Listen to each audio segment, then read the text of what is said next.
မှန်ကန်တဲ့စီးပွားရေးလုပ်ငန်းတစ်ခုကို social media platform တွေကိုအသုံးပြုရင်းနဲ့လုပ်ကိုင်ခြင်းတို့စီးပွားရေးတွေကိုရှာဖွေနေပါလားအားလုံးပဲမင်္ဂလာပါရှင် Bridge by Nana Page ကနေပြန်လည်ကြိုဆိုပါရစေဒါကအခုလက်ရှိလုပ်ကိုင်နေတဲ့စီးပွားရေးရာတကယ်ပဲ real business ဖြစ်ကြောင်းဆိုတာကိုနနာဝေမျှပေးချင်ပါတယ်နနာလုပ်ကိုင်နေတဲ့ဒီ business ကအမှန်တကယ်နိုင်ငံတကာမှာတရားဝင်စီးပွားရေးလုပ်ငန်းတစ်ခုဖြစ်တဲ့အတွက်ကြောင့်လူတိုင်းလုပ်ကိုင်နိုင်တဲ့စီးပွားရေးလုပ်ငန်းတစ်ခုဖြစ်ပါတယ်ဒါကြောင့်မလို့ဒီ business က PR တွေလည်းမရှိပါဘူးကိုရဲ့အဆင်ပြေတဲ့ချိန်လေးမှာကိုကလုပ်ကိုင်နိုင်ရဲ့စီးပွားရေးတစ်ခုဖြစ်ပါတယ်အချိန်ကုန်သက်သာမယ်လူပင်ပန်းသက်သာမယ်မိသားစုနဲ့အတူနေပြီးတော့လုပ်ကိုင်နိုင်တဲ့စီးပွားရေးတစ်ခုဖြစ်ပါတယ်နာနာဆိုရင် full time ကိုလုပ်ကိုင်နေတဲ့လုပ်ဝန်ထမ်းတယောက်ဖြစ်တယ်လို့အခုလည်းဒီလုပ်ငန်းကိုဖတ်ထိုင်းနေတဲ့နနာကဝန်အောင်လုပ်ကိုင်ခြင်းဖြစ်ပါတယ်ဒီလုပ်ငန်းကို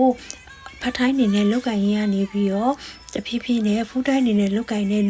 business owner တွေလည်းရှိလာကြပါပြီတကယ်ကိုကောင်းမွန်တဲ့ business တစ်ခုဖြစ်တဲ့အတွက်ကြောင့်နနာကဝေမျှပေးခြင်းဖြစ်ပါတယ်မိတ်ဆွေရတကယ်ကိုစစ်မှန်ပြီးနိုင်ငံတကာမှာနေပြီးတော့ဝင်ရောက်လုပ်ကိုင်လို့ရမယ်ကိုယ့်အတွက်အပေါ်ဝင်ရမယ် PR တွေလည်းမရှိဘူးကိုကအချိန်ကုန်သက်သာလူပင်ပန်းသက်သာပြီးတော့မိသားစုနဲ့အတူတကွသက်သာမိမိတွေကိုထိန်းရင်းနဲ့လုပ်ကိုင်